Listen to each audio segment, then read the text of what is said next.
하나님 말씀은 출애굽기 6장 14절에서 27절 말씀입니다. 출애굽기 6장 14절에서 27절 말씀인데 26절, 27절 봉독하겠습니다. 이스라엘 자손을 그들의 군대대로 애굽 땅에서 인도하라 하신 여호와의 명령을 받은 자는 이 아론과 모세요. 애굽 왕 바로에게 이스라엘 자손을 애굽에서 내보라 말한 사람도 이 모세와 아론이었더라. 아멘. 아브라함과 이삭과 야곱을 살펴보았고요. 이제 출애굽에서 그들의 자손들에 대해서 좀 함께 살펴보려고 합니다. 오늘 본문은 족보인데요. 족보는 좀 딱딱하긴 합니다. 어렵기도 하고요. 그런데 의외로 족보 안에는 그 섬세한 하나님의 위로와 인도하심을 발견할 수가 있습니다. 먼저는 족보 속에서 하나님의 위로하심을 만날 수 있는데요. 오늘 본문은 모세가 바로에게 출애굽을 요구했다가 거절당해서 좌절하고 있는 상황에서 말씀하시는 겁니다. 모세는 그 누구보다도 자신의 연약함을 잘 알았습니다. 그래서 하나님 말씀하셨을 때 자신은 갈 수 없다라고 다른 사람을 보내달라고 했습니다. 그러나 하나님께서 함께 하겠다고 조금은 좀 반강제적으로 나아갔습니다. 그런데 어떤 일이 일어납니까? 오히려 바로는 백성들에게 짚을 주지도 않고 짚을 만들라고 했고요. 벽돌도 수량도 감하여 주지 않았습니다. 백성들이 안 그래도 고통 가운데 있는데 더욱 노동을 무겁게 함으로 상황이 더욱 악화되었습니다. 그러니 당연히 모세가 어떤 말을 하겠습니까? 출애굽기 5장 22절 하반절입니다. 어찌하여 나를 보내셨나이까? 정말 왜 저를 이곳에 보내셨습니까? 하나님 앞에 하소연하게 되었습니다. 불평과 원망, 제 말이 맞았지 않습니까? 라고 하나님 앞에 얘기하는 것입니다. 하지만 이것이 끝이 아닙니다. 게임은 그렇다고 합니다. 게임이 끝나기 전까지는 끝난 게 아니라는 그런 말처럼 오히려 하나님께서는 수많은 우리의 인생 가운데서 여러 과정들을 겪게 하셔서 하나님의 그 위대하심을, 하나님의 그 영광을 드러내십니다. 이 족보가 딱 그렇습니다. 오늘 본문 다 읽진 않았지만 족보를 살펴보면요, 선별적인 족보라는 걸 알 수 있습니다. 그리고 모세와 아론에게 집중되어져 있습니다. 분명히 출애굽기 1장을 보면 야곱의 12아들에 대해서 그들의 후손의 그 번성함을 언급하고 있습니다. 그런데 오늘 본문을 보면요, 야곱의 세 아들 르벤 그리고 시므온, 레위 외에는 기록하지 않습니다. 14절 15절이 장차남 르벤과 시므온의 족보를 말하고요. 16절에서 19절을 보면 셋째 아들 레위의 족보에 대해서 말합니다. 그리고 오늘 족보를 보면 레위에게 주목하고 있고요. 그리고 레위의 아들들 가운데서도 둘째 아들 고핫에게 집중합니다. 그리고요, 고핫의 그 후손들 아들 가운데서도 아므람에게 집중을 합니다. 왜 그렇겠습니까? 아므람에게서 모세와 아론이 태어났기 때문입니다. 그리고 우리가 이 세 사람의 그 특징을 살펴보면 똑같은 공통점이 하나 있습니다.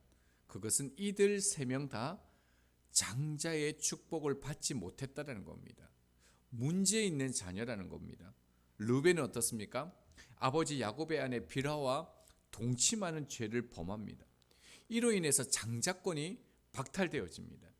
그리고 시므온과 레위는요, 여동생 디나가 세겜 사람들에게 강간을 당하자 그 세겜 사람들 모두를 학살하게 되었습니다. 그리고 그 학살하는 것도 그냥 학살하는 것이 아니라요, 하나님의 언약, 약속인 그 할례를 이용해서 사람들을 다 죽여버립니다. 그래서 하나님께서는 이 일로 인하여서 그 땅을 얻지 못하고 다 흩어질 것이라고 예언했습니다. 자, 하나님께서 이것을 언급하시면서요, 이것을 보여주면서 모세를 통해서 말씀하시는 게 무엇입니까? 네가 이 레위의 후손이라는 겁니다. 모세를 쓰시는 이유가 무엇입니까? 그가 뛰어나서 능력이 충출해서요, 모든 것이 갖추어져 있기 때문이 아니다라는 겁니다. 너는 지금 좌절할 수밖에 없고 약한 존재가 맞다라는 겁니다. 그럼에도 불구하고 내가 너를 사랑하고 너를 쓰기 위해서 너를 불렀다라는 이 위로가 이 족보 안에 담겨져 있다라는 겁니다. 그래서 백성들 앞에서, 바로 앞에서 좌절하지 말고 나를 믿어라, 내가 너와 함께하는 이 위로가 이 안에 담겨져 있다는 겁니다. 사명자의 부르심은 실력이 아니다는 겁니다.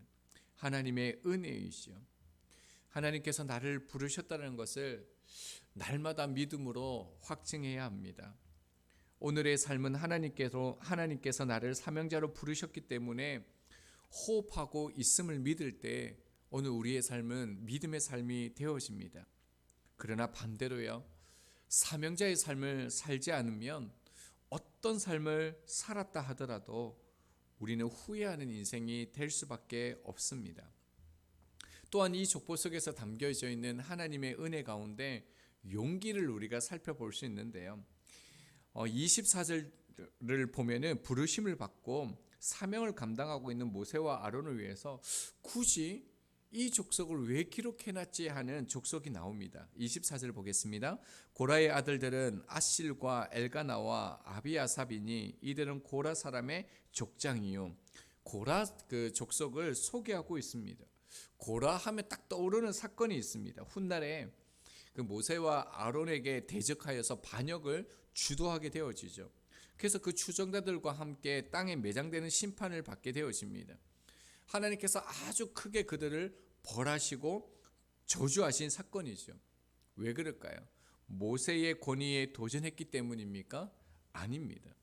고라 족속은 하나님을 대적했습니다.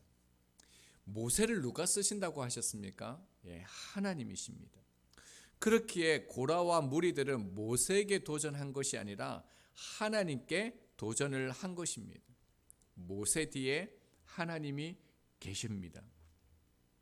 하나님이 나를 부르셨어, 이 고백을 하는 사람 뒤에는 하나님이 계시는 것입니다. 이런 사실을 모세도 잘 알았습니다. 그래서 모세도 자신을 위해서가 아니라 하나님을 위해서, 이스라엘 백성들을 위해서 순종하고 나아갔습니다. 그런데도 어떤 일이 일어납니까? 원망과 불평, 심지어 백성들로 하여금 저주뿐만 아니라 죽임을 당할 뻔한 사건까지 일어났습니다. 이런 상황에서 이 족보를 통해서 말씀하시는 거죠.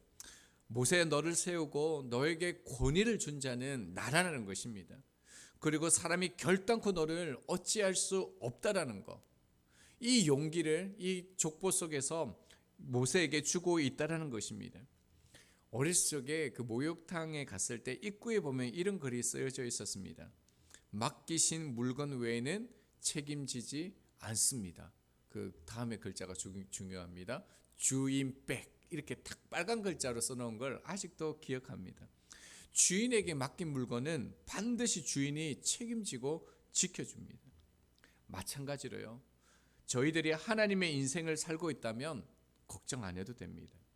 하나님이 반드시 지키시고 보호해 주시기 때문입니다. 그러나 내가 내 인생을 살아가고 있다면 반드시 염려해야 됩니다.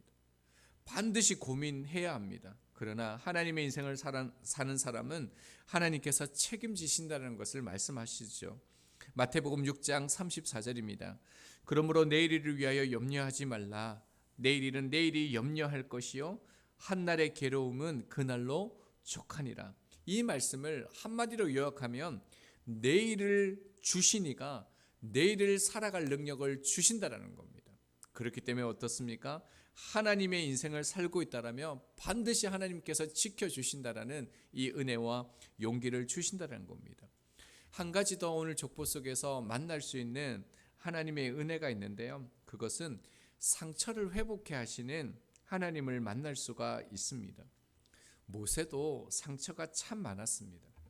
모세도 누구보다도 큰 아픔과 슬픔과 고통, 잊고 싶은 그 과거들이 참 많았습니다. 특별히 과거에 애굽에 있을 때 사람을 쳐 죽여서 모래에 파묻은 사건이 있습니다. 또 하나의 아픔과 상처, 가정의 상처가 있는데요. 그것이 오늘 본문에서 나타납니다. 20절을 보겠습니다. 아므람은 그들의 아버지의 누이 요게벳을 아내로 맞이하였고 그는 아론과 모세를 낳았으며 아므람의 나이는 137세였으며 아므람의 그 아버지를 소개하고 있는데요. 그가 누이 즉 고모인 요게벳과 결혼했다라고 얘기합니다. 주석을 보면 대다수 그 학자들이 요게벳이 고모인 것을 강조하고요. 상당히 연상이었을 것으로 추정하고 있습니다. 근데 이게 왜 그 걸리냐면요. 레위기 18장 12절을 보면 너는 내 고모의 하체를 범하지 말라라고 얘기합니다. 즉 그러니까 고모와의 근친 상간이 금지되어져 있는데 결혼을 하게 되어진다는 거죠. 이런 말씀을 어기는 그 근친 상간으로 인해서 모세는 부끄러움과 상처, 그 숨기고 싶은 가정의 아픔을 가지고 있었을 것입니다. 그래서 사람들이 실제로 어쩌면 저런 부모의 소생이 출애굽 사명을 어떻게 감당할 수 있겠어? 열받으니까 사람을 쳐 죽이지 그렇게 조롱하고 비판하고 리더로서 자격이 없다라고 말했을 것입니다. 하지만 하나님은 결국 그런 인생, 그런 자의 소생을 통해서도 출애굽이라는 그 놀라운 하나님의 역사를 이루시는 것입니다. 이것을 지금 모세에게 상기시켜 주고요. 저희들에게도 상기시켜 주고 있는 것입니다. 출애굽이 언제 쓰여졌을까요? 출애굽은 그들이 출애굽하면서 그 중간 여정 속에서 기록된 것이 아닙니다. 출애굽이 다 끝나고 난 다음에요. 어디에서 쓰여졌고요. 그리고 출애굽이 다 끝난 상태에서 지금 백성들에게 이 말씀이 낭독되어지고 있다는 겁니다. 하나님께서 이렇게 하셨어. 그러면서 지금 백성들에게 이 하나님의 놀라운 은혜를 말하고 있는 것이죠. 그러니까 과거 속에 그런 일을 겪었는데 지금 하나님께서 이렇게 말씀하시는 것을 통해서 모세에게는 큰 위로가 되는 겁니다. 내 같은 이런 인생에게도 하나님이 일하셔서 지금 이 자리에 있게 하셨어. 그러니까 모세의 상처를 모든 수치를 씻기는 것이 이 족보의 말씀이라는 겁니다. 그뿐만 아니라 이 족보는요, 모세와 그 사명자의 삶을 함께 살았던 아론에게도 회복과 용기와 새로운 인생을 살게 하는 큰 위로의 말씀이죠. 23절을 한번 보겠습니다.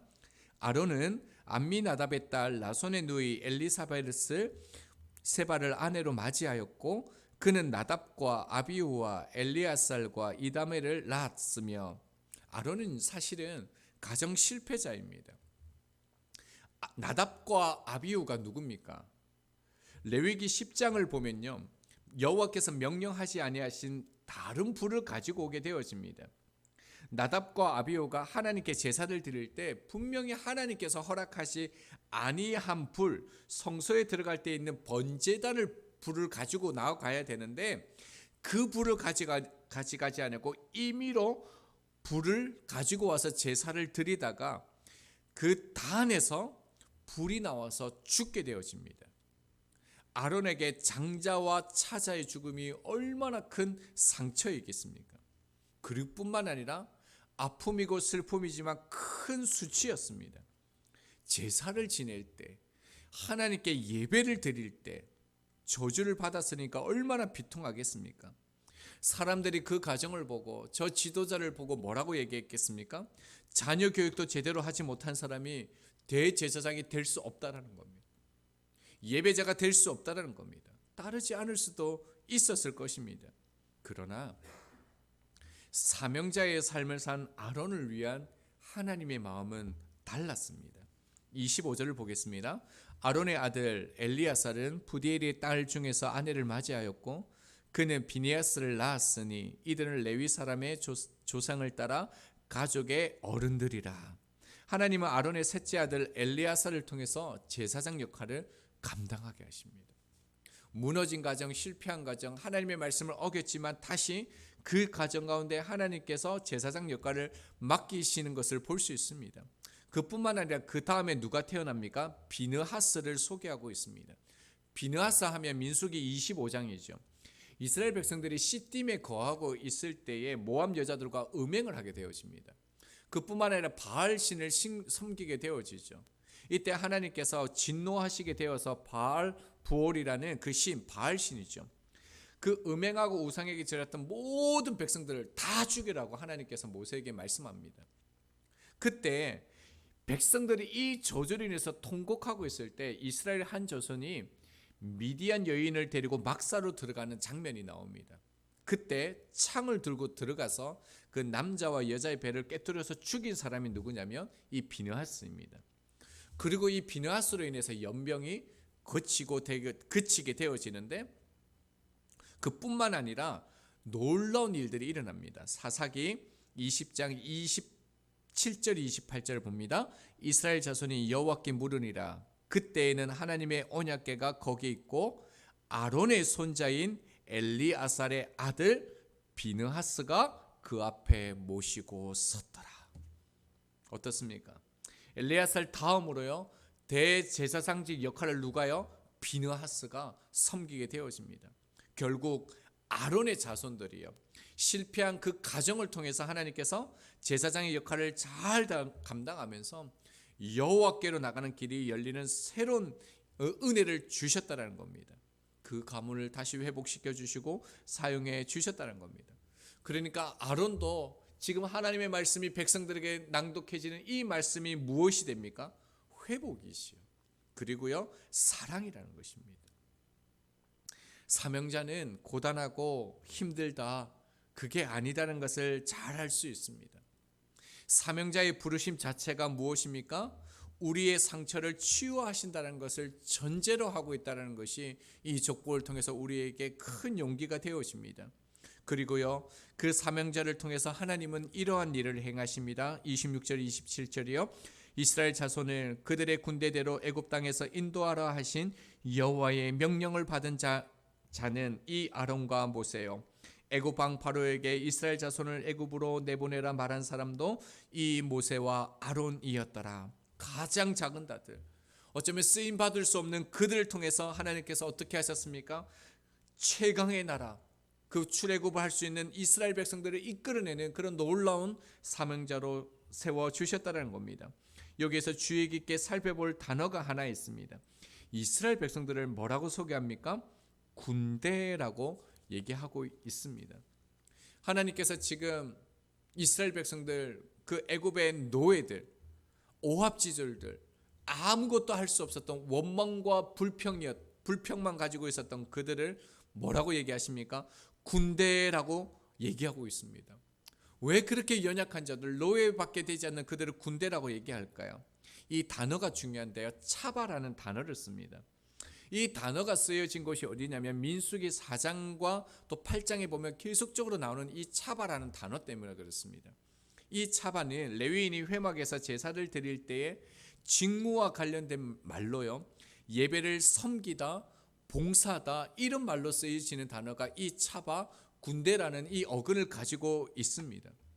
그러니까 하나님께서 그들을 군대라고 명령하고 선포하는 이유는요, 그들이 강해서가 아니다라는 겁니다. 그들이 뛰어남을 가지고 있기 때문이 아니다라는 겁니다. 하나님 앞에 겸비하고 준비되어져서 쓰임받은 그런 합당한 인생이기 때문이 아니다라는 겁니다. 그들을 군대라고 하나님께서 부르시는 이유는 그들이 하나님을 예배하는 백성이었기 때문입니다. 그들이 하나님의 말씀을 듣고 하나님의 말씀을 쫓아갔기 때문에 그들이 하나님의 군대가 되었다라는 것을 강조하고 있다라는 겁니다. 하나님의 군대가 어떤 사람입니까? 하나님의 말씀을 듣고 하나님의 말씀대로 나아가는 백성, 그 백성들은 반드시 하나님의 군대가 되어진다는 겁니다. 그뿐만 아니라 역설적으로는요, 이런 말도 됩니다. 하나님의 말씀을 들고 나가는 백성들은 반드시 싸울 일이 있다라는 겁니다. 하나님의 말씀대로 살아가면 반드시 싸울 수밖에 없는 인생이 있다라는 겁니다. 그러나 하나님의 군대는 하나님이 포기하지 않고 하나님께서 싸울 수 있도록 허락하신다는 겁니다. 그리고 어떤 일을 행하십니까? 출애굽기 7장 4절입니다. 바로가 너희의 말을 듣지 아니할 터인즉 내가 내 손을 애굽에 뻗쳐 여러 큰 심판을 내리고 내 군대 내 백성 이스라엘 자손을 그 땅에서 인도하여 낼지라. 이제 말씀을 정리하겠습니다. 하나님 말씀대로 순종하며 나아가면 하나님의 군대로 우리를 세워주십니다. 그러나 싸울 일이 생깁니다. 출애굽할 때 그 바알과 같은 또 애국과 같은 수많은 우상들과 나라들의 공격을 당하게 되어집니다. 그러나 하나님의 군대는 하나님의 백성인즉 하나님께서 지키시고 보호하십니다. 그 땅에서 인도하여 내겠다라고 하나님께서 약속하셨습니다. 저희들도 하나님의 군대입니다. 저희도 하나님의 사명자입니다.